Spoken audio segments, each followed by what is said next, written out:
اعوذ باللہ من الشیطان الرجیم بسم اللہ الرحمن الرحیم اللہم وفقنا لما تحب و ترضى واجعل عاقبت امورنا خیرا ولا تکلنا الی انفسنا طرفۃ عین ابدا رب ادخلنی مدخل صدق و اخرجنی مخرج صدق واجعل لی من لدنک سلطانا نصیرا۔ قرآنی ضابطے اور اصول کے مطابق حالیہ جنگ ایران امریکہ اور اس کے اثناء میں پیش آنے والے واقعات اور بالخصوص شہادت رہبر شہید اور شہدائے دیگر اور اسی طرح جو شہادت کے بعد کے واقعات ہیں اور خصوصاً عظیم الشان تشییع جو انجام پائی ہے اور اس کے اندر جو مناظر دنیا نے دیکھے ہیں بعثت امت کے اور بیداری امت کے اور اتحاد کے اور استقامت و مقاومت کا جو عظیم مظاہرہ دنیا نے دیکھا ہے، جس کے بارے میں مختلف تجزیات و تبصرے مختلف بنیادوں پر ہو رہے ہیں اور لوگوں کے ذہنوں کو متاثر کر رہے ہیں۔ ہر آدمی میڈیا کے اوپر انجام پانے والے ان تبصروں سے کچھ نہ کچھ اثر محسوس یا غیر محسوس طور پر لے رہا ہے۔ ایسے میں ضروری ہے کہ اس ماجرا کو اور اس صورتحال کو قرآنی آیات کی روشنی میں دیکھا جائے کہ قرآن کریم کے مطابق یہ سب ماجرا کیا ہو رہا ہے۔ جو کچھ انجام پایا ہے آغاز سے لے کر ابھی تک، انقلاب اسلامی کے وقوع سے لے کر کامیابی سے لے کر تشییع رہبر انقلاب اسلامی رہبر معظم امام خامنئی قدس سرہ الشریف و آپ کے خانوادہ کی تشییع تک، یہ سب قرآنی ضابطے اور قرآنی اصول کے مطابق انجام پا رہا ہے۔ چونکہ انسانی معاشرے کے اوپر الہی قوانین لاگو اور نافذ ہیں، جنہیں قرآن کریم نے سنن الہی کا نام دیا ہے۔ اللہ کی سنتیں ہیں، اللہ کے قوانین ہیں، ضوابط، جیسا کہ کائنات میں بھی اللہ تبارک و تعالیٰ کے قوانین، اصول اور سنتیں حکم فرما ہیں۔ تکوینی قوانین ہیں، تکوینی سنتیں ہیں اللہ کی، جن سے کائنات کا نظام چل رہا ہے۔ اسی طرح انسانی نظام بھی اللہ کی سنتوں کے مطابق ہی چل رہا ہے۔ جو کچھ جو کر رہا ہے وہ الہی قوانین ہیں اس کے لیے، اور جو کچھ ابھی ہم مشاہدہ کر رہے ہیں اس جنگ کے دوران اور اس جنگ کے حاشیے میں جتنے حوادث رونما ہوئے ہیں اور جو کچھ مناظر دنیا نے دیکھے ہیں، یہ سب اسی الہی قانون کا حصہ اور ضابطہ ہے۔ الہی قانون یہ ہے کہ یعنی پہلی جو بات مومنین کو ذہن میں راسخ ہونی چاہیے وہ یہ کہ الہی قوانین کے مطابق انسانی نظام بھی چل رہا ہے اور کائنات کا نظام بھی چل رہا ہے۔ کائنات کے جو اصول ہیں، قوانین ہیں، جن کو طبعی علوم نے کشف کیا ہے، جسے ہم سائنس کہتے ہیں، اور انہی کشفیات کے مطابق کائنات میں جس طرح وسعت سے انکشافات ہو رہے ہیں، مطالعہ ہو رہا ہے، اسی کثرت اور وسعت کے ساتھ کائنات سے استفادہ بھی انسان کر رہا ہے، کشف سنن الہی یا کشف قوانین الہی سے۔ اور ایسی ہی کوشش و ایسی ہی تگ و دو ضروری ہے انسانی سماج کے لیے بھی، جو اللہ تبارک و تعالیٰ نے انسانی ہدایت کے لیے، انسانی معاشرے کے لیے قوانین مقرر کیے ہیں۔ یہ بات ہم نے مختلف موضوعات کے ضمن میں بھی کی ہے اور مستقل طور پر بھی کی ہے، اور اس کو تکرار کرنے کی ضرورت ہے اور مطالعہ کی اور دقت کی ضرورت ہے۔ جو لوگ بھی نظام الہی کو سمجھنا چاہتے ہیں ان کے لیے یہ بات ضروری ہے، ضابطہ الہی سمجھیں وہ۔ اللہ تبارک و تعالیٰ نے انسان کے لیے جو قوانین بنائے ہیں وہ دو طرح کے ہیں، یعنی چونکہ انسان کو اللہ نے ارادہ دیا ہے، اختیار دیا ہے، اس لیے انسانوں کے سامنے کبھی بھی اللہ نے ایک راستہ سنگل آپشن نہیں رکھا، ہمیشہ ایک سے زیادہ راستہ انسان کے سامنے رکھا گیا ہے اللہ تبارک و تعالیٰ کی طرف سے، تاکہ انسان کا ارادہ، آزادی اور اختیار محفوظ رہے اور سلب نہ ہو، چھن نہ جائے، اور انسان مجبور نہ کیا جائے کسی بھی صورت میں انسان کو انفرادی طور پر اور اجتماعی سماجی طور پر اسے مجبور نہ بنایا جائے، کم از کم اللہ تبارک و تعالیٰ کی طرف سے اسے مجبور نہ بنایا جائے، چونکہ اللہ نے اسے ارادہ، اختیار اور شعور دیا ہے۔ اس کا احترام یہ ہے کہ ایک سے زیادہ راستے ہمیشہ اس کے سامنے رکھے جائیں، اور یہ جو ایک سے زیادہ راستے انسان کے لیے رکھے گئے ہیں یہ سارے انسان کی نجات کے راستے، انسان کی سعادت کے راستے نہیں ہیں، بلکہ متضاد راستے ہیں۔ ایک راستہ انسان کی نجات کا ہے، دوسرا انسان کی ہلاکت کا ہے، ایک انسان کی عزت کا ہے، دوسرا انسان کی ذلت کا ہے، اور ہمیشہ ایسا ہے، جزئی مسائل میں، کلی مسائل میں، تمام امور میں انسان کے سامنے ہمیشہ ایک سے زیادہ راستے ہوں گے، اور وہ دونوں راستے یعنی اسباب، راستوں سے مراد اسباب، عوامل اور نتائج ہیں، کہ انسان کے سامنے ہمیشہ یہ انتخاب یا یہ اختیار رہے گا کہ وہ اپنی مرضی کے مطابق فیصلہ کرے، اپنی مرضی کے مطابق وسائل اختیار کرے، اپنی مرضی کے مطابق عمل کرے، اپنے ارادے کے مطابق، لیکن نتیجے میں اس کو وہی نتیجہ ملے گا جو اس نے انتخاب کیا، جو راستہ، وسائل کچھ اختیار کرے، راستہ کچھ اختیار کرے اور نتیجہ کوئی اور لے، یہ ممکن نہیں ہے۔ نتیجہ پابند ہے اپنے اسباب کا، اسباب جیسے انسان چنے گا، نتائج اسباب کے تابع ہوں گے، اور اسباب دونوں قسم کے اللہ تبارک و تعالیٰ نے انسان کے لیے مقرر کیے ہیں، فراہم کیے ہیں، اور انسان کو شعور، ارادہ و اختیار دے کر اس دنیا میں بھیجا ہے، اور کسی انسان سے اللہ نے یہ توفیق سلب نہیں کی ہے، اسے مجبور نہیں کیا ہے۔ اس ضابطے کو اگر انسان سمجھ جائے تو تمام اس وقت دنیا کے اندر جو موجودہ واقعات ہو رہے ہیں، جو تاریخ میں انسانی سماج میں جو کچھ انجام پایا ہے،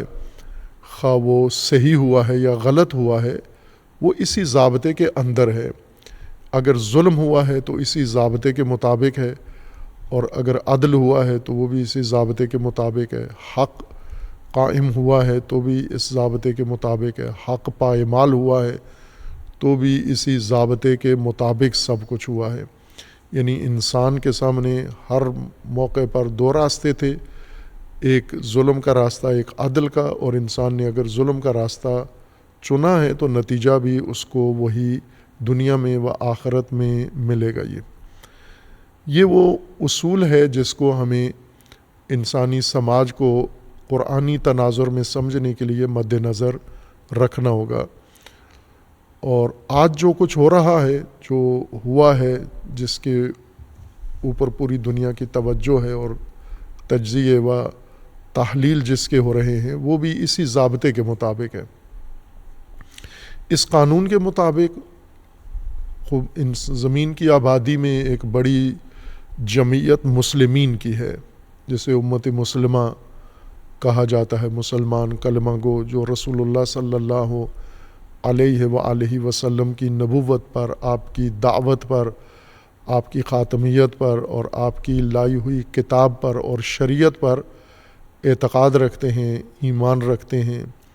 اور عمل کرتے ہیں۔ یہ مسلمان کہلاتے ہیں، مومن کہلاتے ہیں اور امت مسلمہ کہلاتے ہیں۔ ظاہر ہے ان کے علاوہ بھی زمین کی آبادی کثرت سے ہے اور اکثریت غیر مسلمین کی ہے، اور وہ اپنے اپنے طور طریقے پر زندگی گزار رہے ہیں، لیکن مسلمان ہونے کے ناطے پابند ہیں کہ وہ قرآن کریم کو اپنا منشور اور اپنا ضابطہ بنائیں۔ لیکن یہی مسلمین آج جس صورتحال کا شکار ہو چکے ہیں، یہ بھی الہی سنن کے مطابق ہے موجودہ صورتحال مسلمانوں کی، اور اس میں خصوصیت کے ساتھ ایران، ملت ایران اور ایران کی قیادت و رہبری نے جو راستہ انتخاب کیا ہے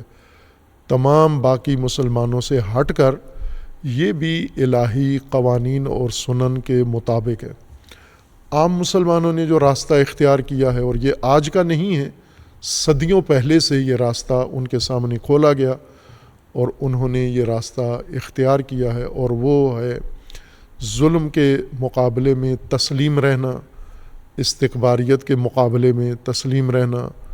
اور ہر طرح کی صورتحال جتنی بھی ناگوار ہو، جتنی بھی ظالمانہ ہو، اس کے ساتھ سمجھوتا کر لینا اور اس میں اپنے مفادات نکالنے کی کوشش کرنا۔ اور قرآن نے اس کی مثال دی تھی مسلمانوں کی موجودہ صورتحال کی، کہ جب بنی اسرائیل اولاد یعقوب و اولاد حضرت اسحاق و اولاد حضرت ابراہیم فرعون کے زیر سایہ زندگی گزار رہے تھے، غلامانہ اور ذلت کی زندگی، جسے قرآن کریم نے واضح کھول کے مسلمانوں کے لیے بیان کیا ہے، تسلیم تھے اور انتہائی قسم پرسی کی زندگی اور فلاکت کی اور عذاب کی زندگی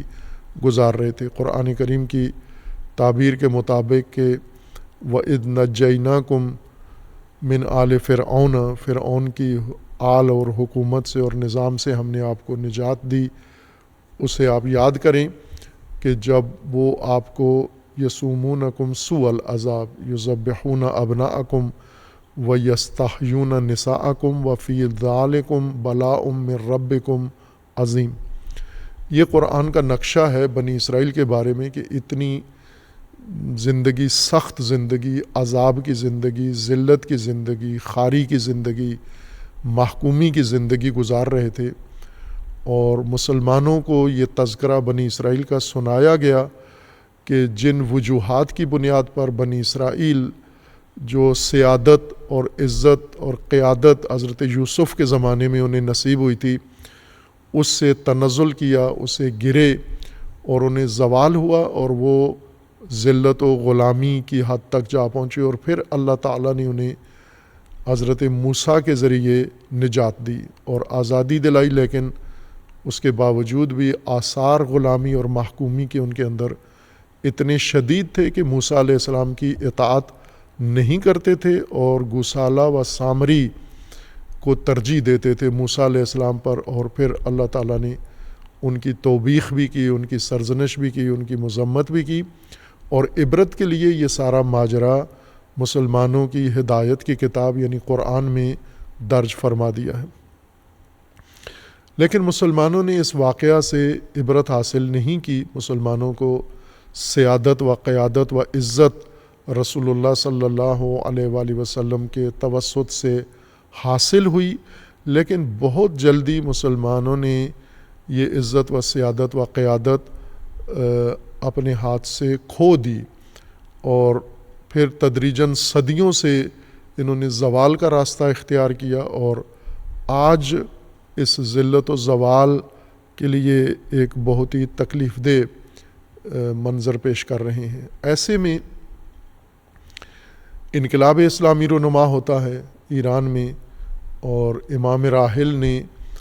وہ جو عامت الناس یا عامت المسلمین کا رویہ تھا، ڈگر تھی علماء کی بھی اور دیگر طبقات کی، اس کو چھوڑ دیا، ترک کر دیا، اور اس کے مقابلے میں دوسرا راستہ جو اللہ تبارک و تعالیٰ نے سنت کے طور پہ مقرر کیا ہوا تھا، نجات کا، عزت کا، سعادت کا، فلاح کا، وہ راستہ امام راحل نے اختیار کیا۔ اور ظاہر ہے کہ اس راستے کے اپنے تقاضے ہیں، اس کی سختیاں ہیں، اس کے اپنے اثرات ہیں، وہ سارے جھیلنا بھی پڑتے ہیں اور سارے بھگتنا بھی پڑتے ہیں، اور وہ امام نے اور امام کی امت نے اور امام کی قوم نے وہ سارے نتائج بھوگتے، اور آج جس جگہ کھڑے ہوئے ہیں یہ ایک طولانی قرآنی سفر کا نتیجہ ہے، جو اللہ تبارک و تعالیٰ نے نجات و سعادت کا قرآن میں واضح راستہ بیان کیا تھا، جسے صراط مستقیم یا نجات کا راستہ قرار دیا ہے، اور اس کے موٹے موٹے اصول قرآن کریم نے ذکر فرمائے ہیں جو امام راحل نے اختیار کیے۔ ان اصولوں کی بنیاد پر حضرت موسیٰ علیہ السلام کی طرح اپنی اسیر، غلام و محکوم قوم کو نجات دینے کے لیے تحریک چلائی، تحریک انقلاب چلائی، جو کامیاب ہوئی، اور امام راحل اپنے زمانے کے فرعون کو، شہنشاہ ایران کو، اور اس کی پشت پر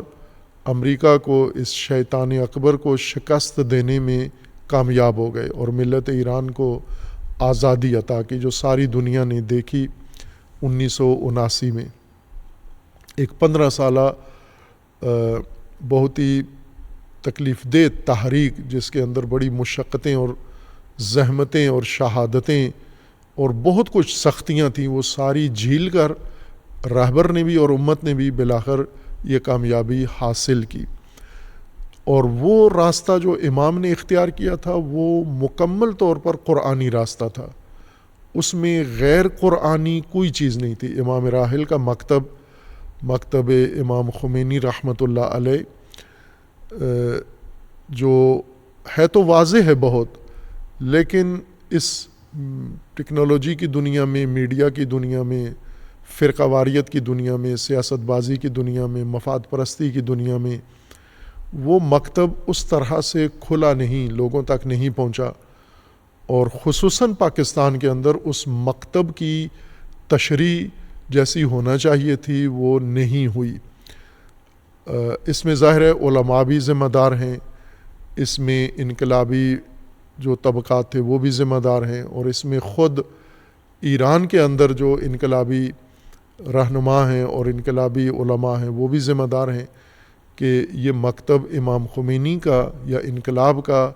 یہ پاکستانی ملت کے لیے زیادہ کھلا نہیں ہے، واضح نہیں ہوا، اور اگر ہے تھوڑا بہت واضح ہوا ہے تو وہ بعض طالب علموں کی کوششوں سے ہوا ہے،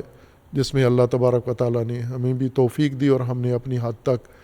اس مکتب کو ملت پاکستان کے لیے واضح کرنے کی کوشش طالب علمانہ سطح پر کی ہے، اور جاری ہے۔ یوں نہیں کہ وہ ختم ہو گئی ہے کوشش، بلکہ اب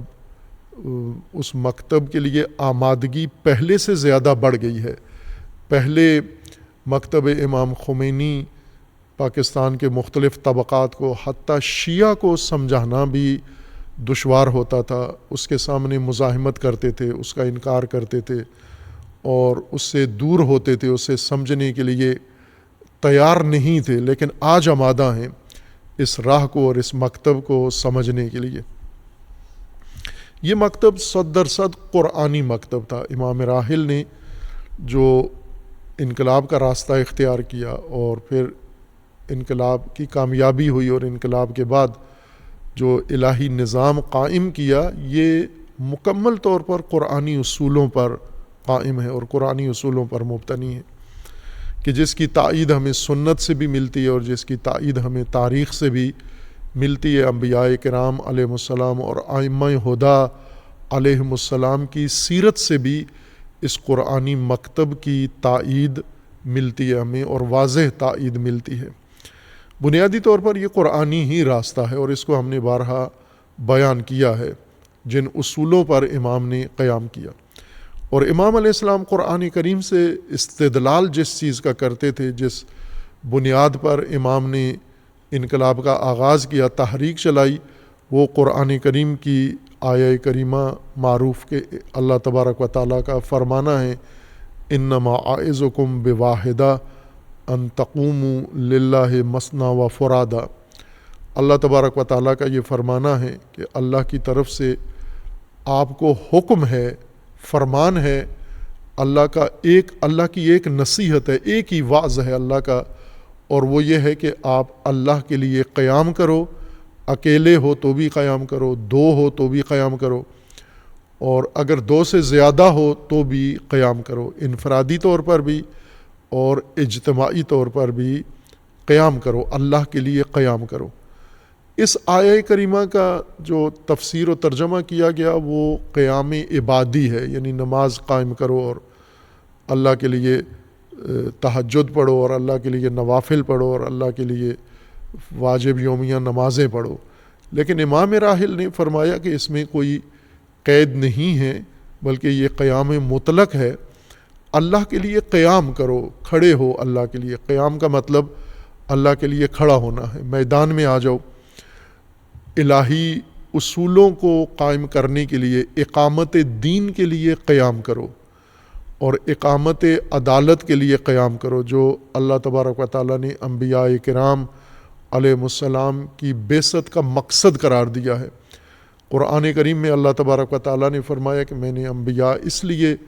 نازل کیے ہیں، اس لیے مبعوث کیے ہیں کہ لِیَقُومَ النَّاسُ بِالْقِسْطِ، تاکہ لوگ عدالت پر قائم ہو جائیں اور لوگوں کے اندر عدالت قائم ہو جائے۔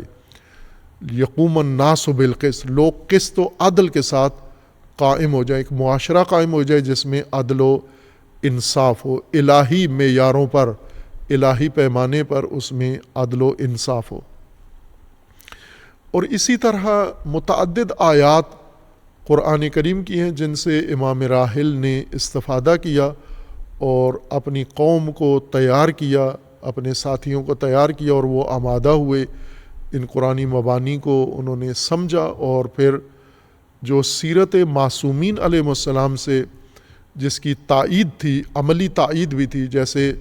امام راحل نے 3 سیرتیں بہت زیادہ جن کا ذکر کیا۔ ایک امام راحل کے قیام میں، انقلاب میں حضرت ابراہیم خلیل علیہ السلام کی سیرت طیبہ ہے، اور دوسری حضرت موسیٰ علیہ السلام کی سیرت ہے، اور تیسری رسول اللہ صلی اللہ علیہ وآلہ وسلم کی سیرت مبارکہ ہے۔ اور سب سے زیادہ امام نے جس سیرت کا ذکر بھی کیا ہے اور اپنے انقلاب و قیام کو جس سیرت کا نتیجہ قرار دیا ہے، وہ سیرت امام حسین علیہ السلام ہے، کہ امام کا فرمانا تھا کہ ما ہارچ داریم از سید الشہداء داریم، ہمارے پاس جو کچھ ہے یہ سید الشہداء امام حسین علیہ السلام کے قیام و سیرت کا نتیجہ ہے، اس کے اوپر ہم نے یہ قیام کیا ہے۔ خوب یہ مسلمات میں سے ہے، البتہ عرض کیا کہ مسلمات میں سے ہونے کا مطلب یہ نہیں ہے کہ ہماری قوم کو یا جوانوں کو یا موجودہ نسل کو اس سے آگاہی بھی ہے، چونکہ میڈیا کی زد میں ہے موجودہ نسل، اور میڈیا پر مبلغین انقلاب، مبلغین نظام امامت، مبلغین نظام ولایت کی نہایت قلت ہے، اور مبلغین آمریت، مبلغین سلطنت، مبلغین جمہوریت اور مبلغین استبداد، ان کی زیادہ بھرمار ہے، جو خصوصاً جمہوریت کے جو مبلغین ہیں، تمام مغربی اور مشرقی میڈیا سارا اس نظام کی تبلیغ میں مصروف ہے اور مسلمانوں کو ان گسالوں کے پیچھے لگایا ہے، الہی نظام سے دور کر کے، جیسے موسیٰ علیہ السلام نے قوم تیار کی الہی نظام کے لیے، اور سامری نے اس قوم کو الہی نظام سے دور کر کے گسالے کے پیچھے لگا دیا۔ تو وہ سامری اور گسالے مسلمانوں میں موجود ہیں، ہر نسل میں ہیں، آج بھی ایک سے زیادہ سامری ہیں، بلکہ ہر ملک کے اندر متعدد سامری موجود ہیں اور متعدد گسالے مختلف ممالک کے اندر موجود ہیں۔ اور سامری وہ ہے جو اللہ سے اور اللہ کے نظام سے لوگوں کو دور کرتا ہے، الہی رہبر سے لوگوں کو دور کرتا ہے، موسیٰ سے دور کرتا ہے، امام وقت سے لوگوں کو دور کرتا ہے، اولی الامر سے لوگوں کو دور کرتا ہے اور گسالے کے پیچھے لگا دیتا ہے۔ یہ سامری ہے، اور گسالہ ہر وہ چیز ہے جو اللہ نے نہیں بنایا، انبیاء نے نہیں بنایا، ائمہ نے نہیں بنایا، لوگوں نے خود بنا لیا ہے۔ سامری جیسے دانشوروں نے بنا کے اور قوم کے عقیدت مندوں کو ان کے عقیدتی جذبات سے کھیل کے فائدہ اٹھا کے اس کے پیچھے لگا دیا، وہ گسالہ ہے۔ اور آج یہ گسالے اور سامری ان کا رواج ہے اور مسلمان اس کی زد میں ہیں۔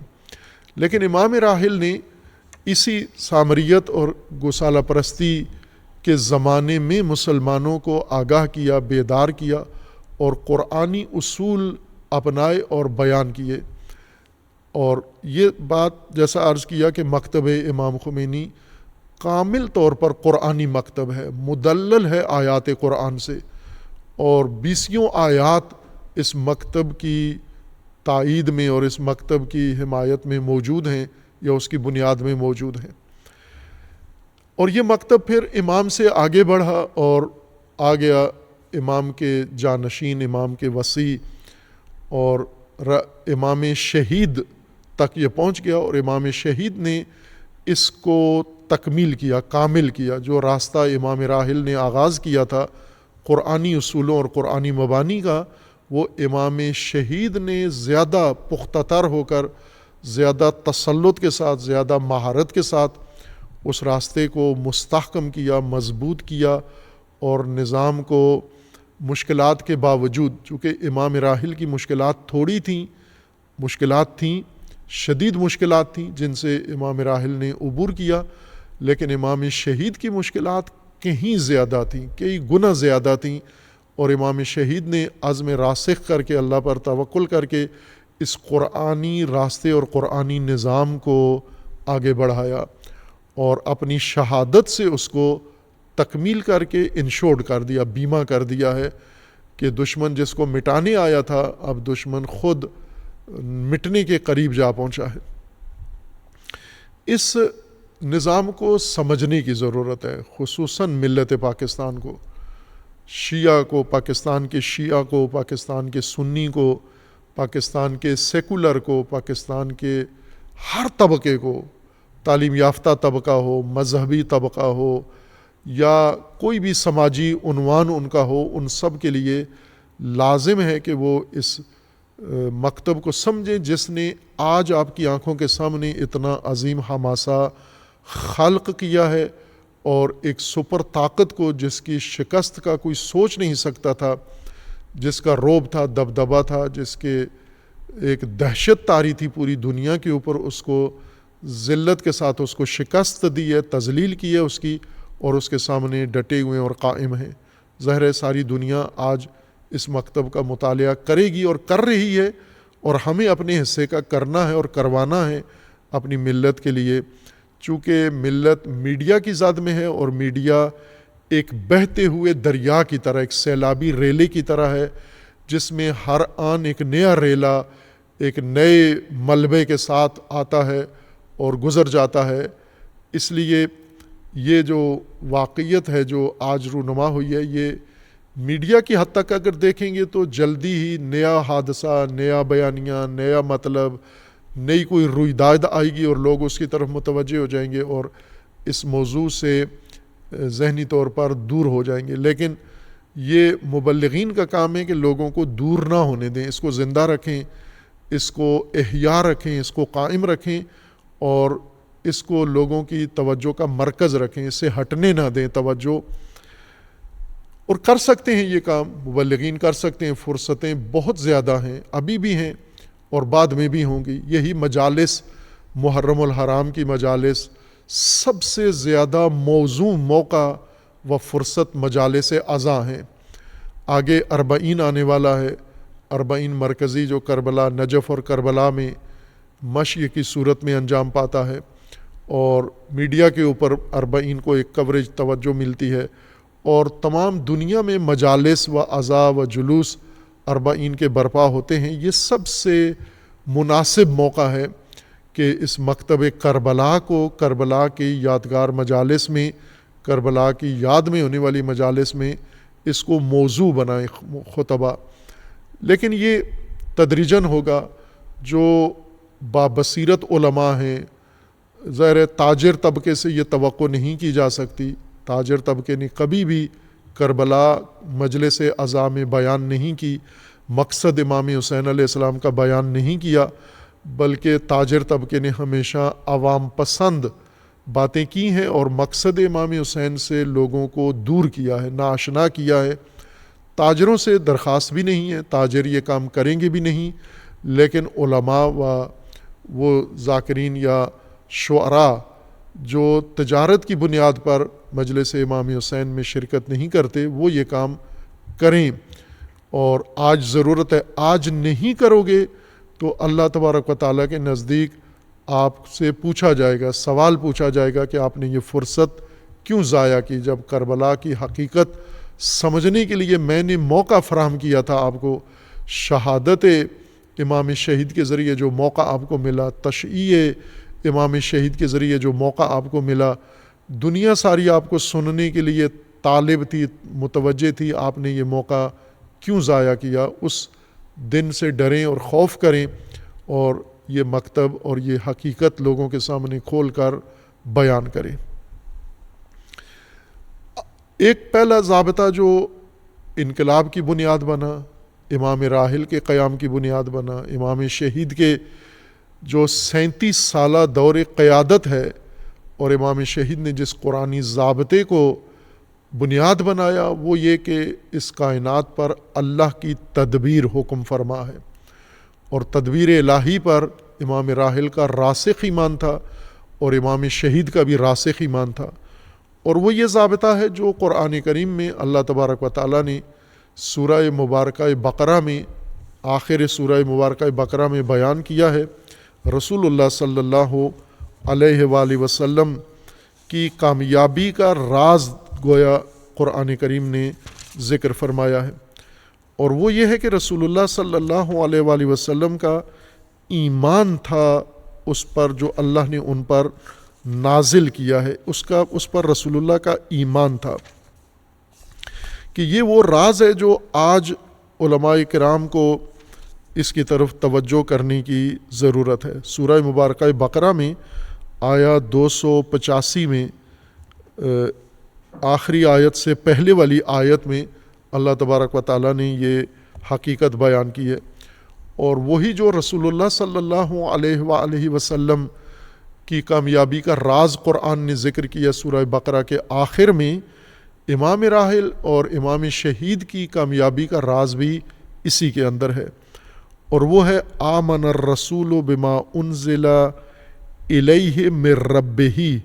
والمؤمنون کل آمن باللہ وملائکتہ وکتبہ ورسلہ لا نفرق بین احد من رسلہ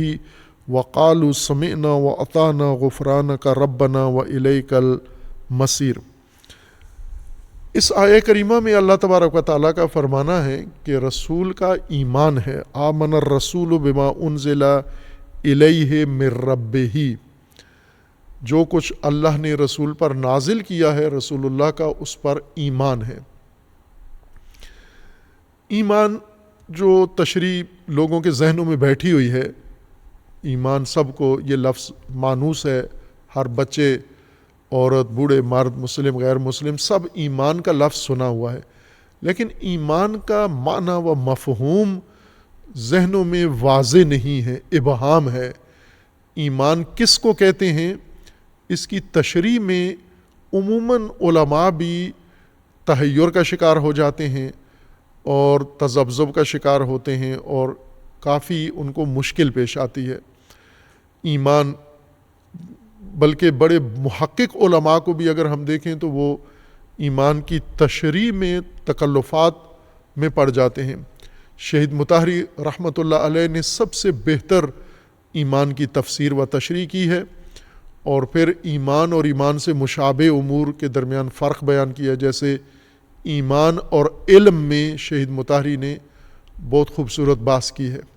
لیکن ایمان اتنا پیچیدہ مفہوم نہیں ہے جتنا علماء نے، مفسرین نے اور علماء علم کلام نے بنا دیا ہے۔ ایمان کو بہت پیچیدہ کر دیا ہے۔ ایمان بہت سادہ، عام فہم اور عوام فہم مفہوم ہے۔ ایمان کہتے ہیں اعتماد کو، اطمینان اور بھروسے اور اعتماد کو کہتے ہیں، اور ہم نے اپنی بعض تفسیر میں اس کی مثالیں بھی بیان کی ہیں، میں یہاں اس کا خلاصہ مختصر اشارہ فقط کرتا ہوں، اس بات میں تفصیل کی گنجائش نہیں ہے، کہ ہم قرآنی ایمان اور دینی ایمان اور الہی ایمان کو سمجھنے کے لیے لغوی ایمان کو پہلے جائزہ لیں اور عرفی ایمان کو، چونکہ ہر آدمی کی زندگی ایمان پر ہی گزر رہی ہے، مومن کی زندگی، کافر کی زندگی، دیندار کی زندگی، بے دین کی زندگی، عالم کی زندگی، غیر عالم کی زندگی، عملی زندگی ایمان پر ہی گزر رہی ہے۔ ہر انسان کی زندگی میں سب سے زیادہ دخل ایمان کا ہے، لیکن نہ قرآنی ایمان کا یا دینی ایمان کا جس کا حکم اللہ تبارک و تعالیٰ نے دیا ہے یا جو انبیاء کرام ہمیں ایمان بتانے آئے ہیں، بلکہ میں لغوی مفہوم کے مطابق اور عرفی مفہوم کے مطابق، یعنی جو عام لوگوں کے اندر رائج ایمان کی شکل ہے، غیر دینی ایمان، عرفی روزمرہ زندگی کا ایمان، اس کی میں تشریح کر رہا ہوں، یا کہیں سماجی ایمان یا معاشرتی ایمان یا لوگوں کی معمول کی زندگی کا ایمان ہے۔ اور وہ یہ ہے کہ ہم زندگی میں بہت سارے وسائل استفادہ کرتے ہیں، استعمال میں رکھتے ہیں، ہر آدمی۔ گھریلو ساز و سامان ہے، آپ کے پاس اپنے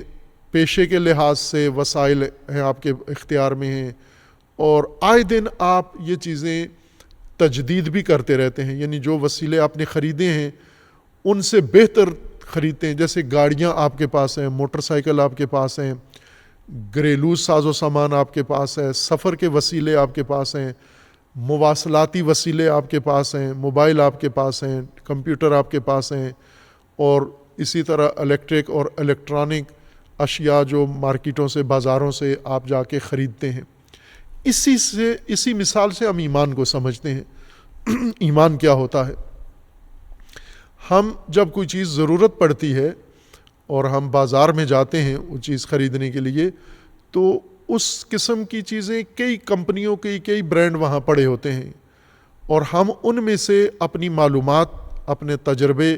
اپنی دانست اور دانش کی بنیاد پر اس میں سے بہترین کو چنتے ہیں۔ جیسے گاڑی آپ نے خریدنی ہے تو کئی گاڑیاں بازار میں، کئی کمپنیوں کی گاڑیاں ہیں، اور ایک تو گاڑی خریدنے میں آپ اپنی جیب کو دیکھتے ہو کہ آپ کے پاس پیسے کتنے ہیں، لیکن جتنے بھی آپ کے پاس پیسے ہوں اسی سطح کی کئی گاڑیاں مارکیٹ میں موجود ہوتی ہیں، اور آپ جستجو کرتے ہو، معلومات حاصل کرتے ہو، اپنے اور دوسروں کے تجربات سے فائدہ اٹھا کے اس میں سے ایک گاڑی یا ایک کمپنی، ایک ماڈل کو انتخاب کرتے ہیں آپ، اور اس پر آپ اطمینان اظہار اطمینان حاصل کرتے ہیں۔ اطمینان حاصل کر کے پھر اعتماد کرتے ہیں آپ، اعتماد کر کے پھر اس کو، وسیلے کو اختیار کر لیتے ہیں۔ یہ تین کام ایمان کہلاتے ہیں، یعنی آپ نے ایمان کے ذریعے سے یہ گاڑی خریدی ہے، اس گاڑی پر آپ کا ایمان ہے۔ ایمان سے مراد ایمان امن سے ہے، اور امن اعتماد و اطمینان کو کہتے ہیں۔ پہلے انسان کے دل میں یہ اطمینان پیدا ہوتا ہے، پھر یہ اطمینان ارادے میں بدلتا ہے، پھر انسان ارادہ کر کے اس وسیلے کو جس کے بارے میں اعتماد و اطمینان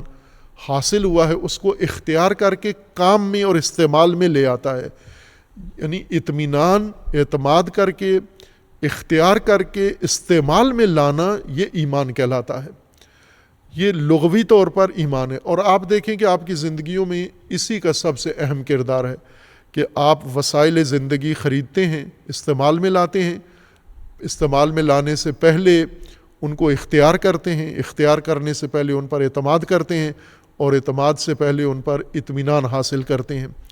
یہ جو آپ مرحلہ وار وسیلہ اختیار کرنے کے لیے قلبی طور پر اور عملی طور پر اور ذہنی طور پر جو مراحل طے کرتے ہیں، یہ ایمان کہلاتا ہے۔ یہ لغوی ایمان ہے، یہ عرفی ایمان ہے۔ یا آپ مثلا رشتے، ایک دوسرے کے ساتھ رشتے بڑھاتے ہیں، بیٹیوں کے رشتے دیتے ہو اور بیٹوں کے رشتے لیتے ہو، دیتے ہو، یہ روزمرہ کا معمول ہے ہر گھر کا۔ تو جب بھی کوئی آپ کے ہاں رشتے کے لیے آتا ہے تو آپ فوراً ہاں نہیں کرتے، حامی نہیں بھرتے، بلکہ آپ ان کی بات سن کے پھر ان سے مہلت مانگتے ہیں۔ یہ مہلت کس کے لیے ہے؟ اعتماد کے لیے، اطمینان حاصل کرنے کے لیے۔ پھر آپ اطمینان اپنے طور پر حاصل کرتے ہیں، اعتماد قائم کرتے ہیں، اور اعتماد کے بعد آپ ہاں کر دیتے ہیں، اختیار کرتے ہیں، پھر زندگی مشترکہ شروع کر دیتے ہیں۔ تو یہ جو متقابل اعتماد و اطمینان ہے، اسی کو لغت میں ایمان کہا جاتا ہے، اور اسی کی بنیاد پر سب کی زندگی گزر رہی ہے۔ ہر انسان کے پاس جو کچھ بھی ہے اس پر اس کا بھروسہ ہے، اطمینان ہے، اعتماد ہے،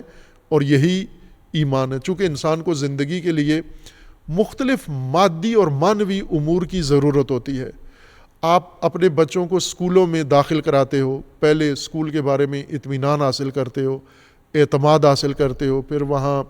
شرائط پوری کر کے داخلہ لیتے ہو، پھر بچے کو اسکول میں داخل کروا دیتے ہو۔ یہی ایمان ہے، اسی کو ایمان کہتے ہیں، یعنی اطمینان پیدا کرنا، اعتماد پیدا کرنا، پھر جس شے پر، جس ضرورت پر، جس وسیلے یا جگہ پر اعتماد و ایمان ہوا ہے، اعتماد ہوا ہے، اس کو اختیار کرنا، خدمت اس کی لینا یا اس سے کام لینا شروع کر دیتے ہیں، اسی کو ایمان کہتے ہیں۔ اللہ تبارک و تعالیٰ نے انسان کی ہدایت کے لیے اسباب و وسائل مادی و معنوی مقرر فرمائے ہیں، اور انسان اپنے حال پر چھوڑ دیا جائے تو جو اس کی زندگی میں معمول میں اس کی نگاہوں میں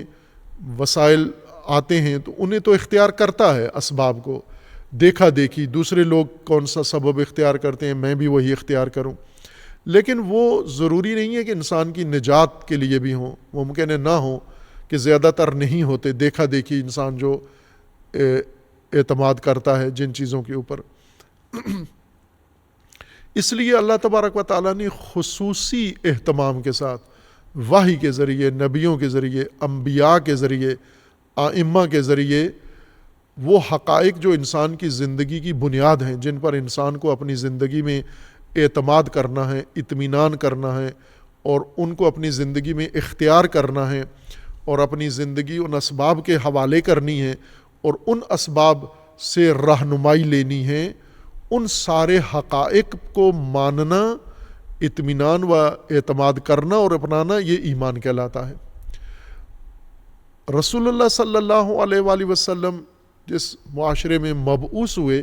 تو لوگ پہلے بھروسہ کر رہے تھے، یعنی ایمان تھا لوگوں کا، لیکن بتوں پر تھا، اور قبائلی سرداروں پر تھا، قبائلی رسم و رواج پر تھا، اپنی خرافات پر تھا۔ رسول اللہ صلی اللہ علیہ وآلہ وسلم کو اللہ تبارک و تعالیٰ نے ہدایت کے لیے وہ سارا نظام عطا کیا تاکہ خود بھی اس کو اختیار کریں اور لوگوں کو بھی اس کا پابند بنائیں۔ رسول اللہ صلی اللہ علیہ وآلہ وسلم کو اللہ تبارک و تعالیٰ نے جو کچھ عطا کیا، قرآن کا یہ فرمانا ہے کہ رسول کا اس پر ایمان تھا، یوں نہیں کہ رسول اللہ کو فقط اس کا علم تھا۔ آج کے علماء میں اور قرآنی ضابطے میں فرق یہ ہے کہ آج علماء کو دین کا علم ہے، الہی اسباب کا علم ہے، الہی نظام کا علم ہے، لیکن ایمان نہیں ہے اس کے اوپر۔ علم، شہید مطہری نے بہت خوبصورت طریقے سے علم و ایمان کی وضاحت کی ہے کہ آپ کو اگر اللہ کے دین کا مکمل علم بھی ہو جائے تو ضروری نہیں ہے کہ آپ دیندار ہو جائیں، ضروری نہیں ہے کہ آپ دینی نظام اختیار کریں، اللہ کا نظام اختیار کریں۔ علم سے آپ کو آگاہی ملی ہے، لیکن علم سے انسان ان حقائق کو اپنی زندگی کی بنیاد نہیں بناتا، اپنی زندگی کا نظام نہیں بناتا، منشور نہیں بناتا۔ علم آگاہی ہے، روشنی ہے صرف۔ پھر ایمان کی باری آتی ہے کہ اب جب علم نے آپ کو آگاہ کر دیا ہے کہ اللہ کی طرف سے آپ کے نجات کے یہ اسباب و ذریعے ہیں دنیا میں و آخرت میں، تو اب ایمان کی باری آتی ہے کہ ان اسباب کو پس ہم اختیار کرتے ہیں، اپناتے ہیں، اعتماد و ایمان ان پر لاتے ہیں، اطمینان ان پر لاتے ہیں، اور انہیں زندگی میں ذریعہ، معمول کی زندگی کا ذریعہ قرار دیں، معمول کی زندگی کا راستہ بنا لیں ان کو۔ یہ کام نہیں کرتے ہم۔ علم ہے دین کا، ایمان نہیں ہے۔ جو کچھ کتابوں میں لکھا ہوا ہے، جو ائمہ اطہار علیہ السلام کی تعلیمات ہیں، اس کا علم بہت علماء کو ہے، بڑے علماء، چھوٹے علماء، سب کو اس کا علم ہے، لیکن اس پر ایمان نہیں ہے۔ پڑھتے امامت ہیں اور بھروسہ جمہوریت پر کرتے ہیں، پڑھتے امامت ہیں بھروسہ آمریت پر کرتے ہیں، پڑھتے امامت ہیں اور ولایت پڑھتے ہیں لیکن اعتماد طاغوتیت پر کرتے ہیں، بھروسہ طاغوتیت پر کرتے ہیں اور سہارا طاغوتیت کا لیتے ہیں، ان چیزوں کا نہیں لیتے جو کتابوں میں پڑھا ہے انہوں نے۔ یہ وہی سامری والا موضوع آ جاتا ہے کہ پڑھا موسیٰ سے ہے، اللہ کے بارے میں معرفت حاصل کی ہے، توحید کی، لیکن اعتماد موسیٰ پر نہیں کیا، سامری پر کیا ہے۔ یعنی موسیٰ سے علم حاصل کیا لیکن سامری پر ایمان لائے ہیں، اور موسیٰ علیہ السلام سے معرفت حاصل کی لیکن ایمان گسالے پر لائے ہیں۔ اس وجہ سے یہ فرق پڑا ہے۔ رسول اللہ صلی اللہ علیہ وآلہ وسلم کی سب سے بڑی خوبی جو قرآن کریم نے ذکر فرمائی ہے، جو خلاصہ ہے تمام رسول اللہ صلی اللہ علیہ وآلہ وسلم کی حیات مبارکہ کا اور کامیابی کا، وہ یہ ہے کہ آمن الرسول بما انزل الیہ من ربہ، جو کچھ اللہ تبارک و تعالیٰ نے رسول اللہ پر نازل کیا ہے، رسول اللہ کو اس پر ایمان تھا۔ یہی خوبی و خصلت ہم نے مشاہدہ کی ہے امام راحل رضوان اللہ تعالیٰ علیہ اور امام شہید میں۔ ان کو ایمان تھا،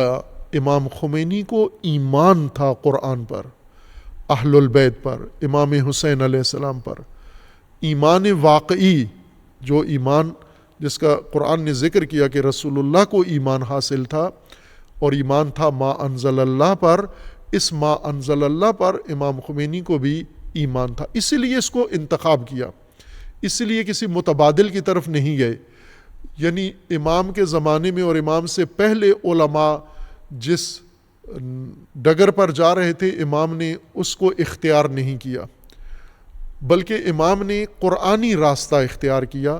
اور اس کی آغاز و بنیاد ایمان سے ہوا، اس راہ پر ایمان تھا۔ امام شہید نے اس کا کھل کے اظہار کیا ایمان ما انزل اللہ پر، اور وہی راستہ جو امام راحل نے اختیار کیا تھا، امام شہید نے اس کو جاری رکھا، محکم کیا، مستحکم کیا، لیکن قدر مشترک دونوں کی یہ تھی کہ ان کا دین پر اور اس نظام پر اور اللہ تبارک و تعالیٰ کی ذات پر کاملاً ایمان تھا، 100% پختہ و یقین کی حد تک ایمان تھا۔ اس لیے ذرا برابر تردید، تزلزل، شبہ اور شک نہیں تھا ان دونوں بزرگوں کی زندگی میں۔ خب اس بنیاد پر انہوں نے جو کام شروع کیا اس کو اللہ کی ذات پر توکل کر کے اور تدبیر الہی پر بھروسہ کیا کہ اس عالم میں اللہ کی تدبیر ہے۔ ایک کلپ امام شہید کا انہی دنوں میں فارسی ٹی وی میں زیادہ چل رہا ہے، باوجود اس کے کہ سوشل میڈیا میں اردو چینلز نے بہت سارا مواد اردو میں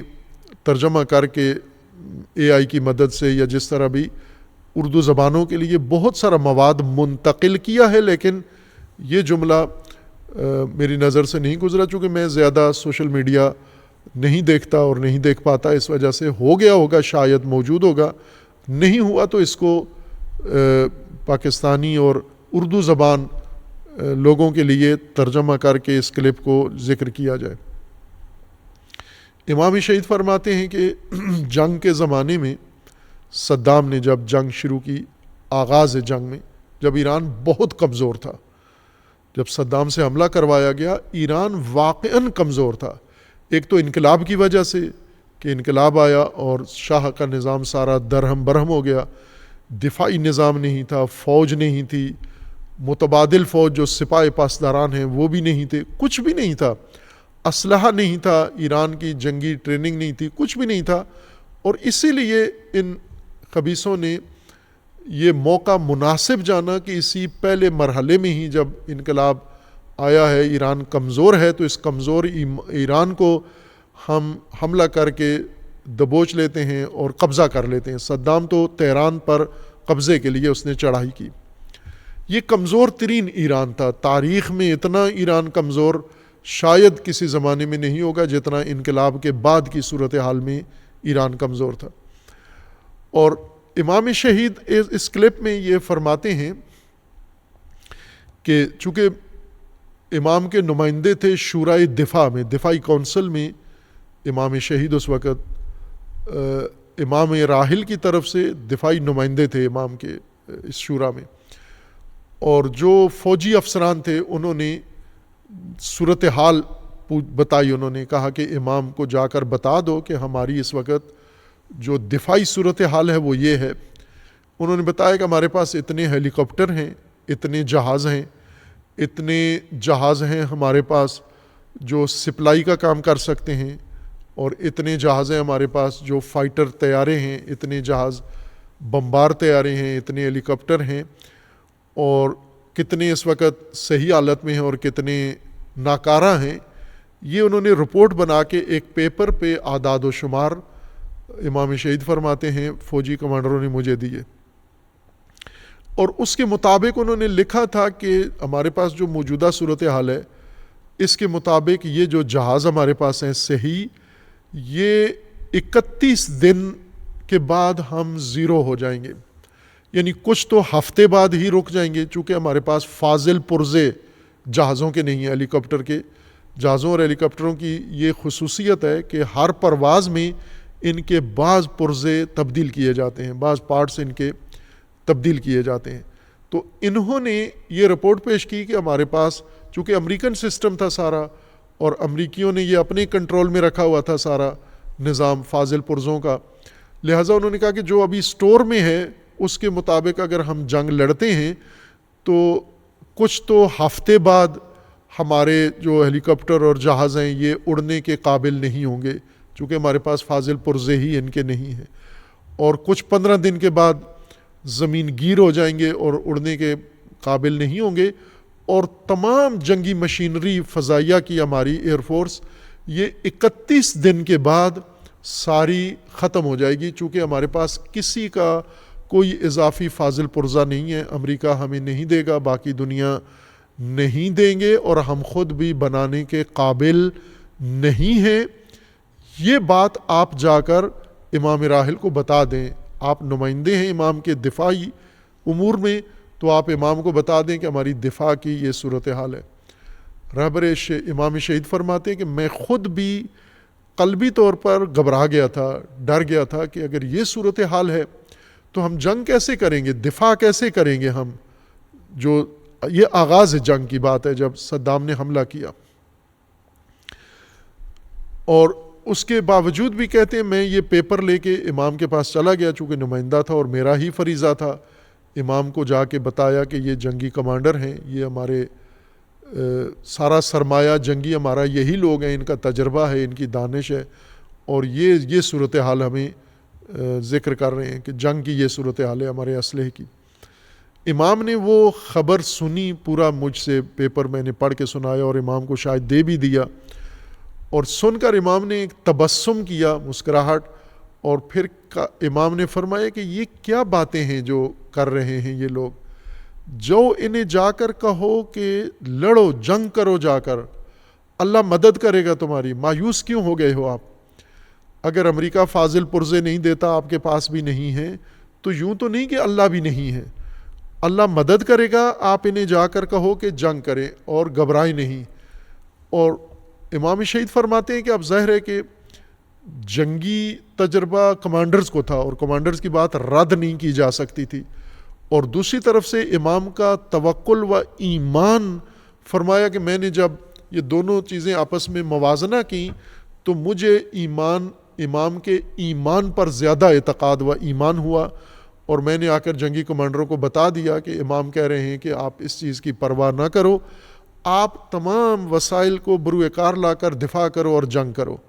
اور خدا مدد کرے گا. اور پھر اس کے بعد امام شہید فرماتے ہیں کہ خدا نے مدد شروع کر دی، اور وہ مدد ایسے ہوئی کہ خود اسی ایئر فورس کے اندر سے ایسے لوگ پیدا ہوئے جنہوں نے ضرورت کے تمام فاضل پرزے بنائے. اور امام شہید کی یہ بہت یعنی پرانی تقریر نہیں ہے، یہ کلپ یہ چند سال شاید پہلے کا ہے یا بہت آخری زمانے کا ہے. تو امام نے فرمایا کہ 1980 میں ہمارے کمانڈر جن جہازوں کو اور کرافٹس کو ناکارہ قرار دے رہے تھے کہ ہمارے پاس ان کے فاضل پرزے نہیں ہیں، ابھی 2025 تک یہ ہمارے پاس چل رہے ہیں. یہی ساز و سامان کارآمد ہے اور ہمارے اپنے انجینئرز نے ان کو بحال کیا اور کارآمد بنا کے انہی کے ذریعے سے ہم نے کتنی جنگیں لڑی ہیں. صدام نے جو جنگ شروع کی وہ بھی لڑی ہے, امریکہ نے جو جنگیں ٹھونسی ہیں وہ بھی لڑی ہیں, اور تمام دفاعی سامان ابھی تک وہ ہمارے پاس کارآمد ہے اور کام کر رہا ہے. یہ ایمان کا نتیجہ ہے. امام راحل کے ایمان کی ایک مثال امام شہید نے بیان فرمائی, اور ایسے بیسیوں بلکہ سینکڑوں نمونے امام شہید کے ایمان کے بھی ہیں کہ جب جنگ کی صورتحال میں, ابھی یہی موجودہ جنگ میں, جب امام شہید کو آگاہ کیا گیا کہ ہماری طاقت کتنی ہے اور امریکہ کی طاقت کتنی ہے اور ہم کہاں کمزور ہیں وہ کہاں طاقتور ہیں, اور یہ امام شہید کے علم میں تھا. جب کمانڈرز نے یہ ساری رپورٹ بھیجی تو وہی اعتقاد, وہی ایمان جو امام راحل کے اندر تھا, اور امام نے کہا تھا پرواہ نہ کرو, اللہ مدد کرے گا ہماری, اللہ ہمارے ساتھ ہے. ایک اور کلپ جو انہی دنوں میں ہم نے ایران میں ہی تھے تو ایران ٹی وی زیادہ دیکھنے کا موقع ملا, تو وہاں پر امام شہید کا یہ جملہ بھی تھا کہ حضرت موسیٰ علیہ الصلوۃ والسلام کو جب اللہ تبارک و تعالیٰ نے بنی اسرائیل کی نجات کے لیے فرعون کے مقابلے میں بھیجا اور فرعون نے پیچھا کیا,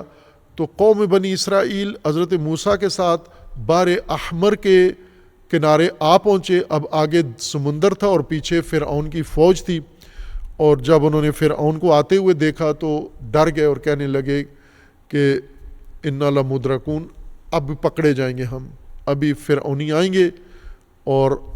ہمیں آ کر سب کو پکڑ کے اور ایک ایک کر کے ہمیں قتل کریں گے, سزا دیں گے, مار دیں گے. اور موسیٰ علیہ السلام سے گویا شکوہ کرنے لگے کہ ابھی ہمارا کام تمام ہے موسیٰ, آپ نے جو راستہ ہمیں دکھایا ہے یہ صحیح نہیں نکلا, اور اب ہم دو خطروں کے درمیان میں ہیں. آگے سمندر میں کودتے ہیں تو بھی مریں گے, اور نہیں کودتے سمندر میں اور فرعونیوں کے آنے کا انتظار کرتے ہیں تو بھی مریں گے ہم. ہر دو صورتوں میں موت ہماری یقینی ہے. تو حضرت موسیٰ علیہ السلام نے, یہ امام شہید کے جملے تھے کہ موسیٰ علیہ السلام نے فرمایا کلا, ہرگز, ناممکن ہے جو آپ سوچ رہے ہو یہ ہو. کیوں؟ ان ربی معی, میرا رب میرے ساتھ ہے. آپ کو صرف سمندر اور فرعون نظر آتا ہے, اور مجھے سمندر اور فرعون کے علاوہ رب بھی نظر آ رہا ہے, اور رب ہمارے ساتھ ہے, اور ہمارا رب ہماری مدد کرے گا. امام یہ بات گویا فوجی کمانڈرز کو کر رہے ہیں کہ اگر امریکہ اور اسرائیل نے ہمارا محاصرہ کر لیا ہے اور خطے کے ممالک, عرب ممالک سارے ان کے ساتھ مل گئے ہیں, اور باقی دنیا بھی ان کے ساتھ ہے, اور ہمارا کوئی ساتھ نہیں دے رہا, یعنی آگے کھائی یا سمندر اور پیچھے امریکہ اور فوج, تو امام نے فرمایا کہ آپ کو یہ موسیٰ علیہ السلام کا جواب نہیں پتا, کلا, ہرگز ایسا نہیں ہوگا, ہمارا رب ہمارے ساتھ ہے. خوب, یہ ان دو بزرگوں کی زندگیوں میں قدم قدم پر ہمیں یہ ضابطہ قرآنی نظر آتا ہے. اللہ تبارک و تعالیٰ کی تدبیر پر, اللہ کی ربوبیت پر اور اللہ کی نصرت پر 100% ایمان, اعتقاد اور بھروسہ, عملی طور پر, نہ صرف ذہن کو تسکین دینے کے لیے بلکہ پلاننگ میں, مدیریت میں, منصوبہ بندی میں اور دفاع میں, حملے میں, ہر جگہ اللہ کی نصرت پر مکمل اعتقاد امام شہید کا بھی تھا اور امام راحل کا بھی تھا. اور اس کے ساتھ جو تیسری چیز, تیسرا قرآنی ضابطہ امام راحل نے اختیار کیا اور امام شہید نے اس کو بہت پختہ کیا اور مضبوط کیا اور اسے وسعت دی اور اسے عملی شکل دی. اس قرآنی ضابطے کو امام نے سسٹم میں, امام شہید نے سسٹم میں بدل دیا, اور وہ مزاحمت و مقاومت ہے. امام شہید کی خصوصیات میں سے یہ تھا کہ نظام سازی کا عمل امام شہید پر تمام تھا. یعنی امام شہید سے بڑھ کر نظام ساز تاریخ ایران میں, بلکہ ہم ان گزشتہ صدیوں میں بھی علماء میں نہیں ایسا کوئی شخص تشخیص دے سکتے جو نظام سازی میں امام شہید کے درجے پر ہو. نظام بنانا یعنی قرآنی ہدایت کو, قرآنی رہنمائی کو، قرآنی اصولوں کو، الہی اصولوں کو، اور ائمہ اطہار کی سیرتوں کو اور امام راحل کے مکتب کو نظام میں بدل دینا، سسٹم میں بدل دینا اور اس کے مطابق عملی نظام قائم کرنا، یہ امام شہید کی بڑی نمایاں اور برجستہ خصوصیات میں سے تھا۔ اور جو بڑا ضابطہ امام راحل نے، جیسا اشارہ کیا میں نے کہ امام راحل نے انقلاب کے لیے جو ضابطہ چنا قرآنی، انما اعظکم بواحدہ ان تقوموا للہ مثنی و فرادا، کہ اللہ کا فرمانا ہے کہ میں تمہیں ایک نصیحت وصیت کرتا ہوں، اور وہ یہ ہے کہ تم سب قیام کرو اللہ کے لیے، اکیلے ہو، فرادہ بھی، اور اجتماعی طور پر اللہ کے لیے قیام کرو۔ یہ قیام ہی جو قرآن کی متعدد آیات ہیں، انشاءاللہ آپ کی خدمت میں یہ آیات پڑھیں گے، مقاومت و مزاحمت جو امام راحل اور امام شہید کے مکتب کی بنیاد ہے، مزاحمت و مقاومت، اور اسی نے یہ حماسہ آج دنیا کو دیکھنے کا موقع دیا ہے، اور ملت ایران نے یہ حماسہ خلق کیا ہے، ملت فلسطین نے، ملت لبنان نے، ملت یمن نے، اور حشد شعبی عراق نے، اور ملت ایران نے، اور ان کے ہمراہ تمام دنیا کے انقلابی اور مقاومت کے حامی طبقات نے جو حماسہ دیکھا ہے اور ایجاد کیا ہے، اس سب کی بنیاد اسی مکتب مزاحمت و مقاومت پر ہے جو قرآنی راستہ ہے۔ اور قرآن کریم کا یہ ضابطہ عمومی ہے، ایران کے لیے الگ قرآن نازل نہیں ہوا، شیعہ کا الگ قرآن نہیں ہے۔ صدیوں سے بنو امیہ نے اور بنو امیہ کے مفتیوں نے اور بنو امیہ کے پیروکاروں نے یہ راگ گایا، تفرقے کی بنیاد بنایا کہ شیعہ کا قرآن علیحدہ ہے۔ حاشا و کلا و نعوذ باللہ، یہی قرآن جو اللہ تبارک و تعالیٰ نے رسول اللہ صلی اللہ علیہ وآلہ وسلم پر نازل کیا ہے، جو آج موجود ہے بین الدفتین، یہی قرآن ہے۔ تشیع کے علماء، تشیع کے ائمہ، اہل البیت علیہ السلام نے یہی قرآن تعلیم دیا ہے، علماء نے اہل البیت سے یہی قرآن لیا ہے، سیکھا ہے، اور فقہاء و علماء شیعہ و مفسرین اسی قرآن کی تفسیر و تشریح کرتے ہیں۔ سینکڑوں تفاسیر ہیں شیعہ کی اور قرآن کی، اور ان سب کو اگر آپ مشاہدہ کریں تو وہ سب کی سب اسی قرآن کی تفسیریں ہیں، نہ اس میں کوئی آیت کم ہے نہ اس میں کوئی آیت زیادہ ہے۔ لیکن اس کے باوجود بنو امیہ نے جو عوامی کمزوری سے فائدہ اٹھایا، اور وہ کمزوری یہ ہے کہ عوام مفتیوں سے جو بات سن لیں وہ پتھر پہ لکیر ہو جاتی ہے۔ یہ عوام کے ذہن نہیں ہے بلکہ پتھر ہیں، اور مفتی اس پتھر پہ لکیر کھینچ دیتا ہے جو مرنے تک اس کے ذہن میں راسخ ہوتی ہے۔ پاکستان میں یہ جہالت ابھی بھی موجود ہے، جبکہ پاکستان میں کروڑوں شیعہ ہیں، ان کروڑوں شیعوں کے گھروں میں قرآن ہے، اور پاکستان میں ہزاروں شیعہ مساجد ہیں، ہزاروں امام بارگاہیں ہیں، سینکڑوں مدرسے ہیں، ہزاروں تو نہیں سینکڑوں مدرسے ہیں، اور ان سب کے اندر قرآن موجود ہے، اور وہاں جا کر یہ قرآن دیکھ سکتے ہیں، ایران میں دیکھ سکتے ہیں۔ لیکن پھر بھی وہ جو مفتی جاہل نے ان کے لیے پڑھ دیا ہے کہ ان کا قرآن الگ ہے، یہ پتھر اسی کے اوپر ڈٹا ہوا ہے۔ ظاہر پتھر سنگ دل، جیسا قرآن نے بنی اسرائیل کو کہا کہ ثم قست قلوبکم فہی کالحجارہ، تمہارے دل اتنے شقی ہوئے، اتنے قسی ہوئے کہ پتھر بن گئے، اور بلکہ پتھر سے بھی زیادہ او اشد و قسوہ، پتھر سے بھی زیادہ سخت تمہارے دل بن گئے ہیں۔ یہی حالت آج بعض ان فرقوں کی اور تفرقہ بازوں کی ہے کہ یہ اعتقاد کہ شیعہ کا قرآن علیحدہ ہے۔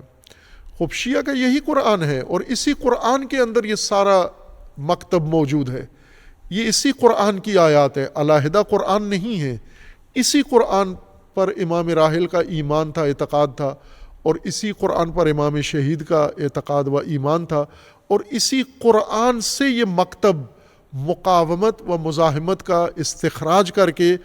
اور نہ صرف اسے تقریروں میں اور خطبوں میں اور پیغاموں میں ذکر کیا ہے، بلکہ اسے ایک نظام اور سسٹم میں بدل دیا ہے، ایک سماجی نظام، ایک دفاعی نظام، ایک تولیدی نظام اور ایک تعلیمی نظام بنا دیا ہے، مزاحمت و مقاومت کو سسٹمائز کر دیا ہے، صرف اب ذہنوں میں نہیں ہے یا عبارتوں میں نہیں ہے یہ نظام مزاحمت و مقاومت، بلکہ سسٹم بن کر زمین پر اور انسانی نظام پر نافذ کر دیا ہے۔